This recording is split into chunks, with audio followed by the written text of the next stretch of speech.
Hello everyone, welcome to mission BPSC. देखिए, आज से हम करने जा रहे हैं लूसेंट का जो है ना बायोलॉजी। ठीक है, ये लूसेंट जीएस वाली एक बुक आती है जिसमें हिस्ट्री ज्योग्राफी सब है। उसमें साइंस भी दिया रहता है, तो ये लूसेंट का उस साइंस का ये बायोलॉजी वाला पार्ट है। अगला है, देखिए अब क्या है कि जीव विज्ञान। अब ये स्टार्ट करते हैं हम। तो जीव विज्ञान क्या? यह विज्ञान की वह शाखा है जिसके अंतर्गत जीवधारियों का अध्ययन किया जाता है। ठीक है, मतलब विज्ञान की वैसी शाखा जिसके अंतर्गत हम जीवधारियों का अध्ययन करते हैं, डेट इज बायोलॉजी। ठीक है फ्रेंड, अब देखिए अगला है कि बायोलॉजी। ठीक है, तो बायोलॉजी का अर्थ क्या होता है? बायो और लोजस, लोजस मीन्स स्टडी। बायो और लोजस का अर्थ होता है स्टडी। यानी कि देखिए विज्ञान के अंतर्गत हम क्या करते हैं कि विज्ञान वह शाखा है जिसके अंतर्गत जीवधारियों का अध्ययन किया जाता है। और दूसरा क्या है कि इसका जो बायोलॉजी है उसका अर्थ क्या होता है? तो बायो पूछ दिया जाता है कभी कभी। बायो का अर्थ क्या होता है? लाइफ। और लोजस मीन्स स्टडी। जीव विज्ञान शब्द का प्रयोग सर्वप्रथम किसने किया था? तो ये याद रखिएगा, लेमार्क ने। लेमार्क क्या थे? फ्रांस के वैज्ञानिक थे। और ट्रेविरेनस ये थे जर्मनी के वैज्ञानिक। इन्होंने 1801 में किया था। ठीक है, इन्होंने क्या किया था? 1801 में इसका स्टडी किया था। जीव विज्ञान शब्द का प्रयोग सर्वप्रथम किसने किया था? लेमार्क ने, फ्रांस के वैज्ञानिक थे। और ट्रेविरेनस जो थे वो जर्मनी के वैज्ञानिक थे। कब किया गया था? 1801 में। अब देखिए कुछ जो है वो शाखाएं हैं। ये क्वेश्चन बहुत पूछा जाता है। जैसे एक क्वेश्चन है ऑर्निथोलॉजी, वो बीपीएससी बहुत बार पूछा है, मतलब 3-4 बार इस प्रश्न को रिपीट किया है। ठीक है, तो देखिए ऑर्निथोलॉजी मतलब होता है पक्षियों का अध्ययन। ऐसे ही हम करेंगे। एपीकल्चर कहते हैं मधुमक्खी पालन के अध्ययन को हम लोग एपीकल्चर कहते हैं। सेरीकल्चर जो है वो रेशम कीट पालन के अध्ययन को हम लोग सेरीकल्चर कहते हैं। पीसीकल्चर जो है वो मत्स्य पालन को कहते हैं। और माइकोलॉजी कहते हैं कवक के अध्ययन को। ठीक है, देखिए माइकोलॉजी कहते हैं कवक के अध्ययन को। और फाइकोलॉजी कहते हैं शैवाल के अध्ययन को। एंथोलॉजी कहते हैं पुष्पों के अध्ययन को। और पोमोलॉजी कहते हैं फलों के अध्ययन को। और इंथोलॉजी तो बताया पक्षियों के अध्ययन को कहा जाता है। इक्थोलॉजी मछलियों के अध्ययन को। एंटोमोलॉजी कीटों के अध्ययन को। और डेंड्रोलॉजी वृक्षों एवं झाड़ियों के का अध्ययन को हम लोग डेंड्रोलॉजी कहते हैं। और ओफियोलॉजी कहते हैं सर्पों के अध्ययन को। ठीक है, ओफियोलॉजी किसे कहते हैं? सर्पों के अध्ययन को हम लोग ओफियोलॉजी कहते हैं।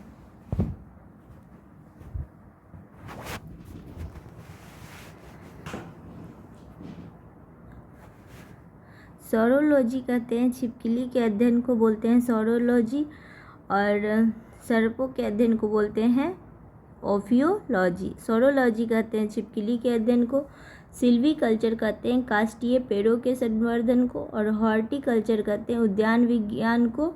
और फ्लोरिकल्चर कहते हैं फूलों की खेती को। ठीक है फ्रेंड, अब देखिए अब इसको एक बार करने से याद नहीं होता है, इसको थोड़ा 2-3 बार हम रिपीट करेंगे तब मुझे याद हो जाएगा। ठीक है, अब देखिए एक बार का मतलब यदि बोला जाए कि बायोलॉजी क्या है, तो ये जीवधारियों का अध्ययन, ये हमेशा याद रहेगा। बायोलॉजी का अर्थ क्या होता है? Bio means life. और लोजस मतलब कहीं भी होता है तो ये वर्ड होता है। ठीक है, इसका मतलब होता है स्टडी। तो ये तो याद रहेगा। देखिए 2 चीज़ याद रखना है। एक लेमार्क जो थे फ्रांस के वैज्ञानिक थे। और ट्रेविरेनस ये कहाँ के थे? जर्मनी के थे। लेमार्क जो थे वो फ्रांस के थे। और ट्रेविरेनस जो हैं वो जर्मनी के वैज्ञानिक हैं। ठीक है, तो ये ट्रेविरेनस और लेमार्क के बारे में याद रखेंगे। अब देखिए जैसे कि कुछ है ना कि एपीकल्चर, सेरीकल्चर, पीसीकल्चर, इसको ऐसा करते हैं कि ये पूरा ये याद हो जाए हमें। ठीक है, और इसका मैं एक शॉर्ट्स बना के डाल दूँ, क्योंकि मैंने देखिए एक सीरीज उसमें स्टार्ट किया था हिस्ट्री में। तो हिस्ट्री में मैं एक 1857 की क्रांति का और जो 7 हमारे दर्शन होते हैं उसका मैंने डाला था। तो उसी तरह शॉर्ट वीडियो में मैं इसको भी डाल दूँगी। अगला देखिए एपीकल्चर। एपीकल्चर क्या है? तो मधुमक्खी पालन के अध्ययन है। सेरीकल्चर जो है वो रेशम कीट के पालन अध्ययन है। ठीक है। एपीकल्चर मतलब मधुमक्खी पालन और सेरी मतलब रेशम, ये दोनों याद हो गया। देखिए पीसी कल्चर होता है मत्स्य पालन। अगला है माइकोलॉजी और फाइकोलॉजी। बहुत बार क्वेश्चन पूछा गया है। तो माइको मतलब होता है कवक और फाइको मतलब होता है शैवाल। ठीक है। माइको, ठीक है, म्यूकस कवक होता है ना। अब फाइको फाइटोन मतलब पेड़ पौधा, तो याद रखेंगे म्यूकस मतलब कवक, और फाइकोलॉजी शैवाल को कहते हैं। एंथोलॉजी कहते हैं पुष्पों के अध्ययन बोलते हैं एंथोलॉजी, और पोमोलॉजी कहते हैं फलों के अध्ययन को। पोमोलॉजी बोलते हैं फलों के अध्ययन को, और इंथोलॉजी बोलते हैं पक्षियों के अध्ययन को। इख्तियोलॉजी देखिए मछली पालन या मत्स्य पालन को पिसीकल्चर, और इख्तियोलॉजी बोलते हैं मछलियों के अध्ययन को। एंटोमोलॉजी बोलते हैं कीटों के अध्ययन को। डेंड्रोलॉजी बोलते हैं वृक्षों एवं झाड़ियों के अध्ययन को। ऑफियोलॉजी बोलते हैं सर्पों के अध्ययन को। सौरोलॉजी बोलते हैं छिपकली के अध्ययन को। ठीक है। और सिल्वीकल्चर बोलते हैं काष्ठीय पेड़ों के संवर्धन को। सिल्वीकल्चर बोलते हैं काष्ठीय पेड़ों के संवर्धन को। हॉर्टिकल्चर बोलते हैं उद्यान विज्ञान को। फ्लोरिकल्चर कहते हैं फूलों की खेती को। फ्लोरिकल्चर बोलते हैं फूलों की खेती को। हॉर्टिकल्चर उद्यान विज्ञान, सिल्वीकल्चर काष्ठीय विज्ञान। ठीक है। सिल्वीकल्चर क्या होता है? काष्ठीय पेड़ों का अध्ययन। सिल्वीकल्चर काष्ठीय पेड़ों का अध्ययन, हॉर्टिकल्चर उद्यान विज्ञान, फ्लोरिकल्चर फूलों की खेती। आई होप इसको एक बार बस लास्ट टाइम करेंगे। अब यहाँ पीछे से स्टार्ट करते हैं। फ्लोरिकल्चर फूलों की खेती। ठीक है। हॉर्टिकल्चर उद्यान विज्ञान। सिल्वीकल्चर काष्ठीय पेड़ों का संवर्धन। फ्लोरिकल्चर फूलों की खेती। हॉर्टिकल्चर उद्यान विज्ञान। सिल्वीकल्चर काष्ठीय पेड़ों के अध्ययन। सौरोलॉजी छिपकली का अध्ययन। ऑफियोलॉजी स्नेक का अध्ययन। डेंड्रोलॉजी वृक्ष एवं झाड़ियों का अध्ययन। एंटोमोलॉजी कीटों का अध्ययन। इक्तियोलॉजी मछलियों का अध्ययन। ऑर्निथोलॉजी पक्षियों का अध्ययन। पोमोलॉजी फलों का अध्ययन। एंथोलॉजी पुष्पों का अध्ययन। फाइकोलॉजी शैवाल फाइटोन, ठीक है ना, फाइटोन याद रखिएगा शैवाल। और म्यूकस माइकोलॉजी कवक। पीसीकल्चर मत्स्य पालन, और एक मत्स्य से और रिलेटेड है वो है इक्तियोलॉजी। पीसी और इक्तियो ये है मछली का। अब देखिए, अब कहते हैं जीव विज्ञान का एक क्रमबद्ध ज्ञान के रूप में विकास प्रसिद्ध ग्रीक दार्शनिक अरस्तु एरिस्टोटल 384 से 322 ईस्वी के काल में हुआ था। ठीक है।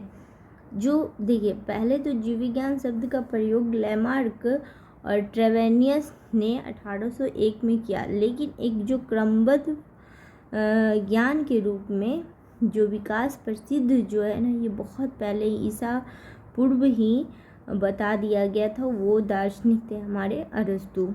उन्होंने ही सर्वप्रथम पौधे और जंतुओं के जीवन के विभिन्न विषयों के बारे में अपने विचार प्रकट किए। इसलिए अरस्तु को जीव विज्ञान का जनक कहा जाता है। इन्हें जंतु विज्ञान का भी जनक कहा जाता है। देखिए जीव विज्ञान पढ़ेंगे आगे, 2 शाखा में बटा है, जंतु विज्ञान और वनस्पति विज्ञान। तो इन्हें जीव विज्ञान का तो जनक बोला जाता है, साथ में जंतु विज्ञान का भी जनक बोला जाता है। ठीक है। अब देखिए अरस्तु द्वारा समस्त जीवों को 2 समूह में बांटा जाता है, जंतु समूह और वनस्पति समूह। देखिए मैं ना अरस्तु के बारे में कुछ बताती हूँ। अरस्तु के इनके जो गुरु का नाम था वो प्लेटो, और जो अरस्तु के शिष्य थे वो थे, उनका नाम था सुकरात। तो ये भी याद रखिएगा, ये पूछ लेता है। ये ग्रीस देश के वैज्ञानिक हैं। अच्छा फ्रेंड, यदि ग्रीस पूछा जाए कहाँ है तो आप बताइए वर्ल्ड मैप पे कहाँ होगा। ठीक है, तो मैं उसको एक बार दिखाती हूँ।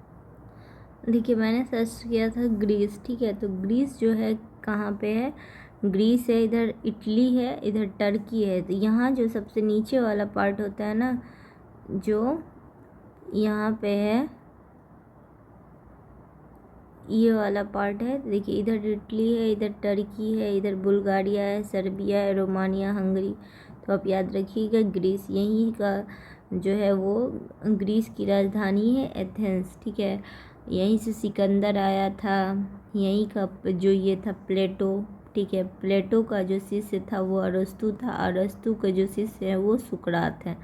तो ये सब प्रश्न आता है, ये आप एक बार ध्यान रखिए।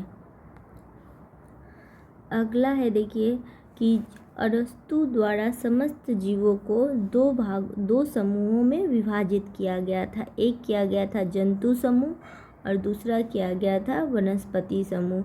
लिनियस ने अपनी पुस्तक सिस्टमा नेचुराe, देखिए ये सब जो है ना ये ग्रीक वर्ड हैं, तो इसमें ए नेचर को नेचुराई ऐसे करके लिखता है। तो लिनियस ने भी अपनी पुस्तक ये देखिए पुस्तक सिस्टमा नेचुरा में संपूर्ण जीवधारियों को दो जगत किंगडम, प्लांट किंगडम और जंतु जगत में विभाजित किया। लिनियस ने वर्गीकरण की जो प्रणाली शुरू की है उसी से आधुनिक प्रणाली की नींव पड़ी, इसलिए इसे आधुनिक वर्गीकरण का पिता कहा जाता है, यानी फादर ऑफ मॉडर्न टैक्सोनॉमी कहा जाता है।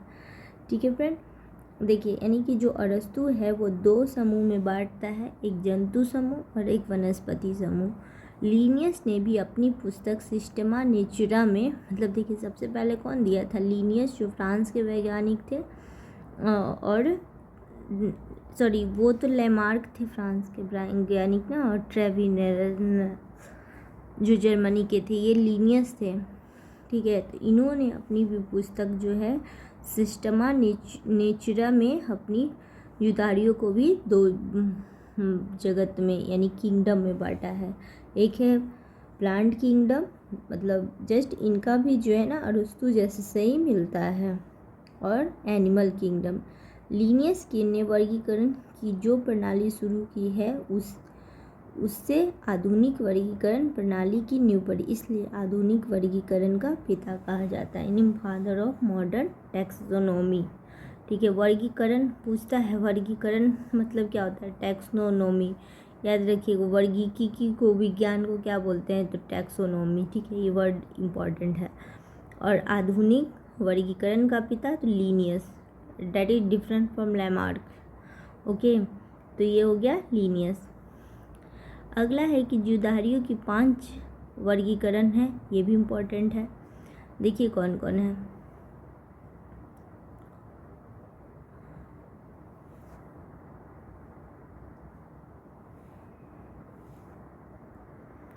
देखिए फ्रेंड, जो ये है कौन कौन सा है, तो 5 जगत में जो वर्गीकरण किया है वे किया है किसने, व्हिटेकर ने किया है। ठीक है, 1969 में प्रस्तावित 5 जगत प्रणाली में किया है। इसके अनुसार समस्त जीवों को 5 जगत प्रणाली में वर्गीकृत किया गया है। वो 5 जगत कौन है, तो मोनेरा है, प्रोटेस्टा है, पादप है, कवक है और जंतु है। ठीक है, जो व्हिटेकर, ये भी इम्पोर्टेंट है। देखिए अभी तक कितने वैज्ञानिक हैं, एक है लेमार्क, दूसरा है ट्रेवेरिनस, फिर अभी आपने अरस्तु का नाम आपको याद ही रहेगा लगभग, तो 3 हो गए, लिनियस 4 और एक व्हिटेकर। ठीक है, तो व्हिटेकर को परंपरागत 2, जैसे कि जो अब अरस्तु और लिनियस ने 2 जगत में बांटा, बाद में एक व्हिटेकर आए तो 1969 में, यानी बहुत बाद में आए हैं। और देखिए जब बाद में आए हैं तो इन्होंने क्या किया है कि 5 जगत में बांटा है। एक जंतु जगत, जैसे कि 5 जगत प्रणाली लिया है। ठीक है, मतलब जीवों को 5 जगत, जैसे एनिमल उन्होंने पूरा जीव को लिया था, एक एनिमल किंगडम और प्लांट किंगडम में बांटा, बट इन्होंने 5 में, एक में बांटा मोनेरा, प्रोटिस्टा, प्लांट, कवक और फंगी। देखिए इसको कैसे याद रखिएगा, मोनेरा, ठीक है, Monera Protista plant, Monera Protista plant. और फिर है कवक यानी फंगी और जगत, ठीक है, जंतु। तो फंगस और एनिमल, फंगस और एनिमल, फंगस और एनिमल, मोनेरा प्रोटेस्टा और प्लांट। उसके बाद क्या है कि कवक, फंगी और एनिमल। मोनेरा इस जगत में सभी प्रोकैरियोटिक जीव अर्थात जीवाणु, साइनोबैक्टीरिया तथा आर्की बैक्टीरिया सम्मिलित किए जाते हैं, ठीक है। इसमें 3 हैं, जीवाणु, साइनोबैक्टीरिया और आर्की बैक्टीरिया। जो प्रोकैरियोटिक जीव हैं उसमें 3 हैं, जीवाणु, साइनोबैक्टीरिया, आर्की बैक्टीरिया, ठीक है। जितने भी प्रोकैरियोटिक जीव हैं उसको 3 में जीवाणु, साइनोबैक्टीरिया, आर्की बैक्टीरिया, जीवाणु, साइनोबैक्टीरिया, आर्की बैक्टीरिया, ठीक है। और देखिए प्रोटिस्टा में क्या है कि इस जगत में विविध प्रकार के एक कोशिकीय प्रायः जलीय यूकैरियोटिक जीव सम्मिलित होते हैं। जैसे पादप और जंतु के बीच की जो स्थिति होती है उसको यूग्लिना कहते हैं। ये 2 प्रकार की जीवन पद्धति को दर्शाता है। सूर्य के प्रकाश में स्वपोषित और प्रकाश के अभाव में यदि रहता है तो इतर पोषित, ठीक है। मतलब सूर्य के जो है उसको स्वपोषी कहते हैं, प्रकाश के अभाव में इतर पोषित होते हैं। इसके अंतर्गत साधारणतः प्रोटोजोआ आते हैं। और ये इम्पोर्टेंट, मतलब जो खुद से भोजन बना ले, मतलब सूर्य के प्रकाश में तो स्वपोषित हो गया, और प्रकाश के अभाव में जो पोषित होता है जिसको प्रकाश की जरूरत नहीं हो वो होते हैं प्रोटोजोआ, ठीक है। तो देखिए पहले मोनेरा को समझते हैं। इस जगत में प्रोकैरियोटिक जीव अर्थात जीवाणु, साइनोबैक्टीरिया और आर्की बैक्टीरिया आते हैं। मतलब देखिए जीवाणु, मोनेरा मतलब जीवाणु, मोनेरा मतलब जीवाणु, और तंतुमय भी साइनोबैक्टीरिया और आर्की बैक्टीरिया, ठीक है। अब देखिए बैक्टीरिया का ही टाइप है, जो साइनोबैक्टीरिया है, आर्की बैक्टीरिया है, जो 2 तरह का पड़ेगा, एक प्रोकैरियोटिक है, एक यूकैरियोटिक है। तो ये हो गया प्रोकैरियोटिक जीवाणु अर्थात जीवाणु, साइनोबैक्टीरिया और आर्की बैक्टीरिया। अब देखिए जैसे कि जब आपने सुना होगा प्रोकैरियोटिक, तो इसमें थोड़ा सा हुआ होगा कि प्रोकैरियोटिक क्या है। तो प्रोकैरियोटिक जीव ऐसा मतलब सिंगल सेल्ड ऑर्गेनिज्म है जिसमें क्या होता है ना कि लैक ऑफ न्यूक्लियस होता है, ठीक है। उसमें न्यूक्लियस की अनुपस्थिति होती है। तो ये क्या होता है कि न्यूक्लियस की अनुपस्थिति हो सकती है या कोई और भी जो मेम्ब्रेन है उसकी भी अनुपस्थिति की संभावना होती है। तो ये इसको बोलते हैं जनरली प्रोकैरियोटिक। मतलब देखिए प्रोकैरियोटिक मतलब कि वो अभी अपनी प्री स्टेज में है, ठीक है। तो वो उसमें जो कोशिकांग होंगे पूरे डेवलप नहीं होंगे। यही यूकैरियोटिक होता है, उसमें डेवलप हैं और पूरी अच्छी तरह से दिखाई भी देते हैं, डेट इज यूकैरियोटिक, ठीक है। तो इसी में देखिए साइनोबैक्टीरिया और आर्की बैक्टीरिया उसी टाइप का है।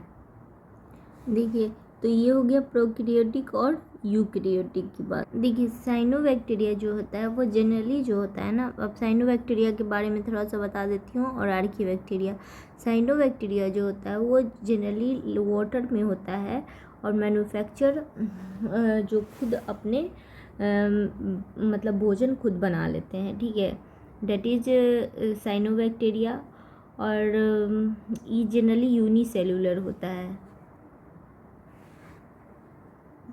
ठीक है।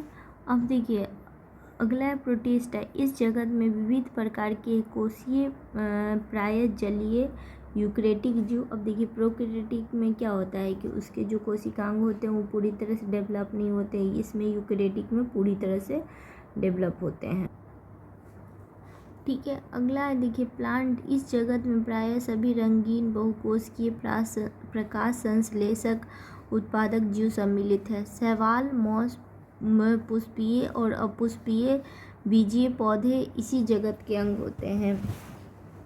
इस जगत में प्रायः सभी रंगीन बहुकोशिकीय प्रकाश संश्लेषक उत्पादक जीव होते हैं। ठीक है, प्लांट के बारे में तो है ही। देखिए प्लांट और जंतु तो वो ऐसा ही है जैसा कि अरस्तु और हमारा लिनियस ने बांटा था, लेकिन 3 और इन्होंने ऐड किया था, व्हिटकर ने 3 और ऐड किया था, उसको समझना था। तो वो तो मोनेरा समझ लिए, बेनरी प्रोकैरियोटिक और प्रोटेस्टा में यूकैरियोटिक। ठीक है, तो ये हो गया। अब देखिए इसमें तो हम समझ लिए प्रोकैरियोटिक अर्थात जीवाणु, साइनोबैक्टीरिया, आर्कीबैक्टीरिया जो है वो है।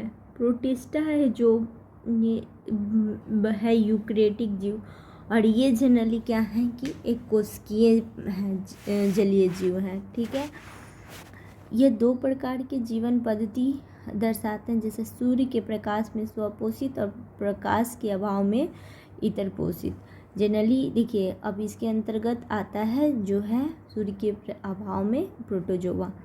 अगला है प्लांट, तो हम जानते हैं जैसे कि इस जगत में सभी रंगीन बहुकोशिकीय पादप संश्लेषी उत्पादक जीव सम्मिलित हैं। शैवाल है, मॉस है, पुष्पीय है, अपुष्पीय है, ये सब है ना। देखिए अब जैसे शैवाल है, शैवाल इसी में आता है, पादप में ही इन्होंने बांटा है, तो ये थोड़ा याद रखने वाली चीज़ है।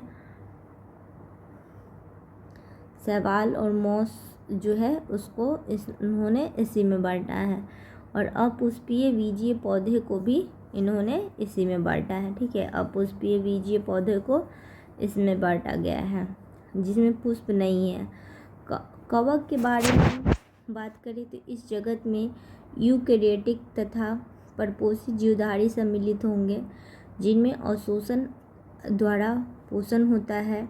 ये सभी इतर पोषी होते हैं। ठीक है, इनकी बात करें तो क्या होता है, ये इतर पोषी होते हैं। इसमें शैवाल, मॉस, पुष्पीय और कवक जो होता है, इसी जगत में यूकैरियोटिक और परपोषित जीवधारी सम्मिलित किए जाते हैं।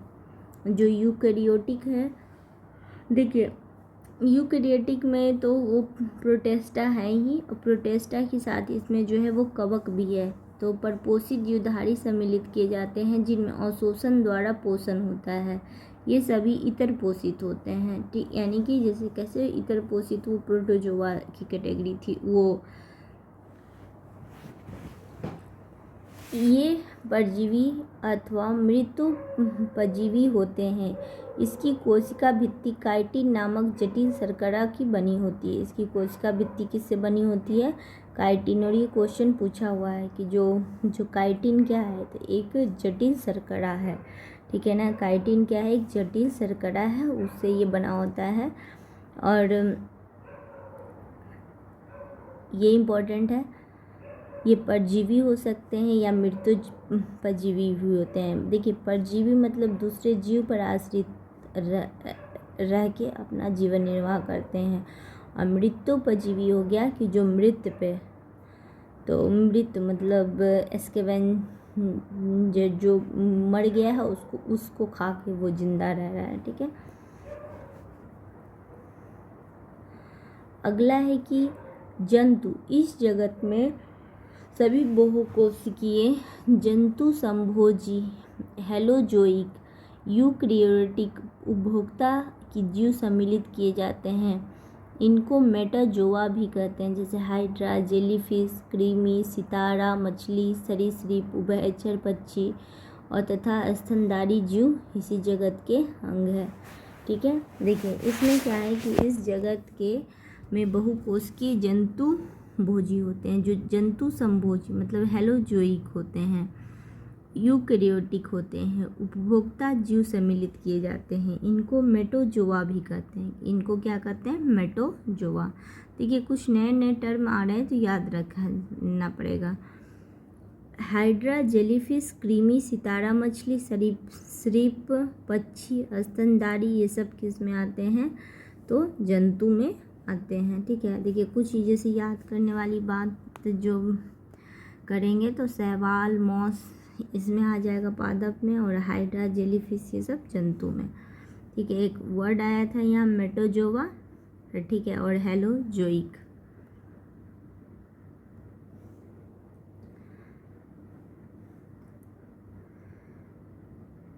ये हो गया। अब देखिए कहते हैं ना,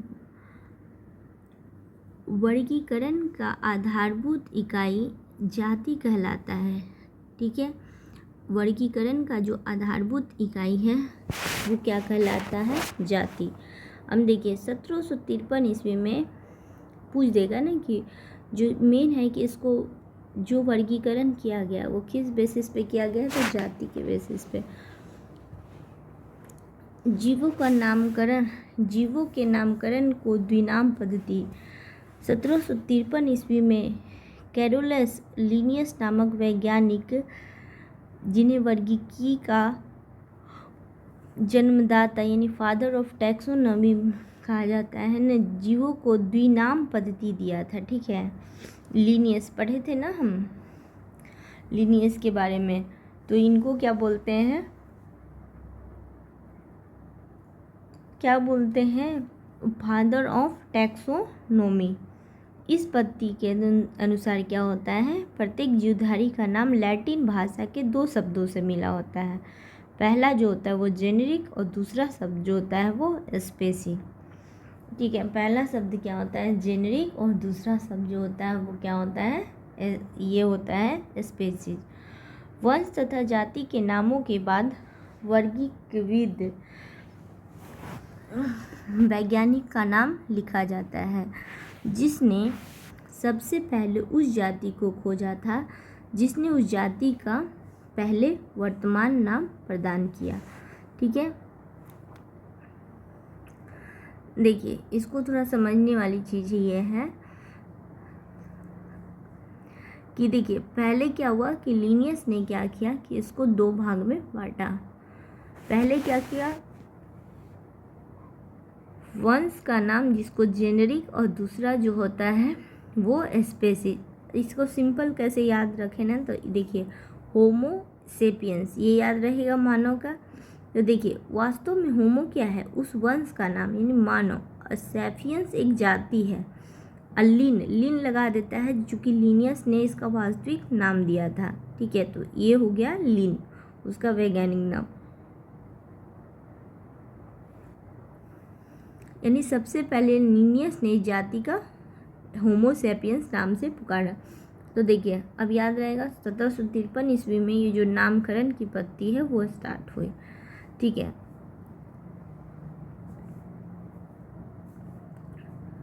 और उन्होंने क्या बताया कि पहला वर्ड जो होता है वो जेनेरिक और दूसरा वर्ड होता है जो जाति। अब देखिए पूछ देता है ना पहला वर्ड जो होता है वो क्या इंडिकेट करता है, दूसरा। देखिए अब मान लीजिए जैसे कि आपका नाम है, जैसे कि आपका नाम हुआ राहुल। ठीक है, तो राहुल, अब वो है यादव। ठीक है, तो यादव क्या है? जाति है। ठीक है, या राहुल सिंह आप लगा रहे हैं कुछ, तो ये याद रखिएगा लास्ट वाला जो है वो जाति है। ठीक है, तो और पहला वाला होता है जो इसका जेनेरिक नेम होता है, वो किस कैटेगरी से बिलोंग करता है। अब देखिए ये तो जाति है। अब यहाँ क्या है? पता चल गया राहुल है तो लड़का है, तो वो जाति पता चल गया। अब यहाँ रहती रीना, तो रीना मतलब क्या होता है? लड़का तो नहीं होता, तो ये इसका जेनेरिक मतलब वंश पता चल गया। लीन लगाया तो उसमें क्या होता है कि उसके वैज्ञानिक, तो वो उतना इम्पोर्टेंट नहीं, ये 2 इम्पोर्टेंट था। अब देखिए जैसे सेकंड चार्ट इसमें दिया है तो उसको करना है।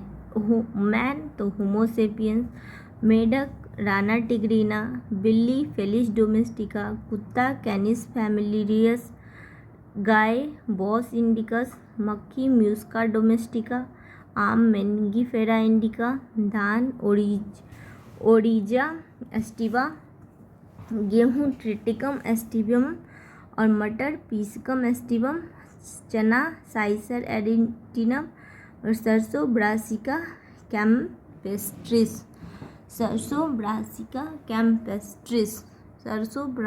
कैम्पेस्ट्रिस।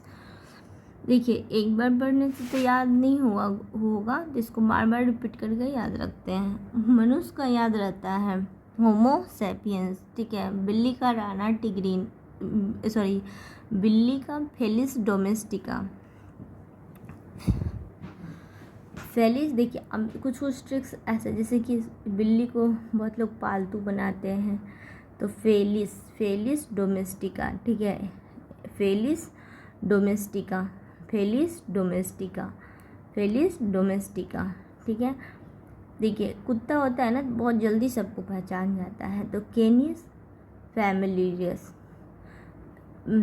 अब देखिए थोड़ा कंफ्यूज नहीं होना जाना है कि बिल्ली को कुत्ता, तो ऐसे याद रखिए, बिल्ली को डोमेस्टिक बनाने का कोशिश करते हैं, लेकिन सब लोग फेल हो जा रहे हैं, ठीक है, क्योंकि बिल्ली बदमाशी करेगी। तो और इसको फैमिलियर, ठीक है, फैमिलियस, इसको फैमिली में भी रखते हैं ना, बिल्ली को तो फैमिली में नहीं रख सकते हैं, तो कैनिस फैमिलियस। मेढक को है राना टिग्रीना, टिक टिक वो ऐसे से उछल के चलता है, तो राना टिग्रीना। गाय का बॉस इंडिकस, ठीक है, जैसे कि जब आर्य लोग आए थे तो वो लोग इंडिकस, तो इसी हड़प्पा सिंधु के बाद आर्य, तो ऐसा है बॉस इंडिकस। मक्खी, अब देखिए डोमेस्टिका यहाँ भी है, ठीक है, तो घर में बिल्ली भी पाई जाती है और मक्खी भी पाई जाती है, तो इसका है मुस्का डोमेस्टिका। क्या है इसका? मुस्का डोमेस्टिका, ठीक है, मुस्का डोमेस्टिका। आम का है मैंगीफेरा इंडिका। धान का है ओरिजा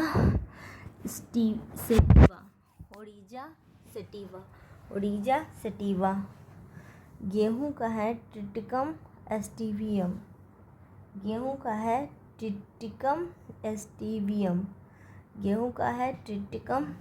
एस्टिवियम। मटर का है, देखिए ये अब थोड़ा सा सब में इसको करना है। धान का ओरिजा एस्टिवा, इम्पोर्टेंट है, धान और गेहूँ, तो ओरिजा एस्टिवा। राइस चावल है, तो ओरिजा एस्टिवा। गेहूं का ट्रिटिकम एस्टिवियम। गेहूं का ट्रिटिकम एस्टेवियम। और मटर का पी से तो होता है, तो पीसकम एस्टिवम, ठीक है, एस्टिवम है, देखिए SATIVM उसका है, उसमें गेहूं में ट्रिटिकम। तो धान का ओरिजा,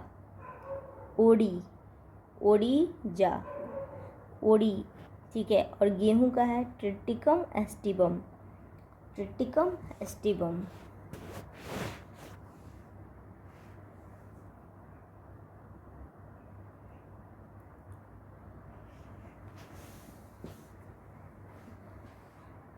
मटर का है पीसकम एस्टिवम। चना का है सीसर एडेंटिनम।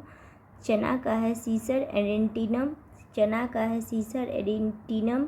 चना का है सीसर एडेंटिनम। चना का है सीसर एडेंटिनम। और सरसों का है ब्रासिका कैम्पेस्ट्रिस। Brassica campestris. चना का है सीसर एडेंटिनम।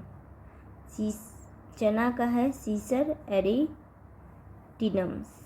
चना का है क्या? सीसर एडिटिनम। सीसर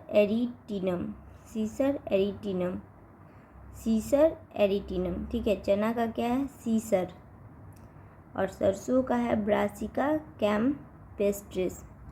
सरसों का है ब्रासिका कैम्पेस्ट्रिस। सरसों का ब्रासिका कैम्पेस्ट्रिस। चना का सीसर एडिटिनम। चना का सीसर एडिटिनम और सरसों का है ब्रासिका कैम्पेस्ट्रिस। सीसर एडिटिनम और सरसों का है ब्रासिका कैम्पेस्ट्रिस। चना सीसर एडेंटिनम और सरसों का है ब्रासिका कैम्पेस्ट्रिस। ये तो याद हो गया, ठीक है।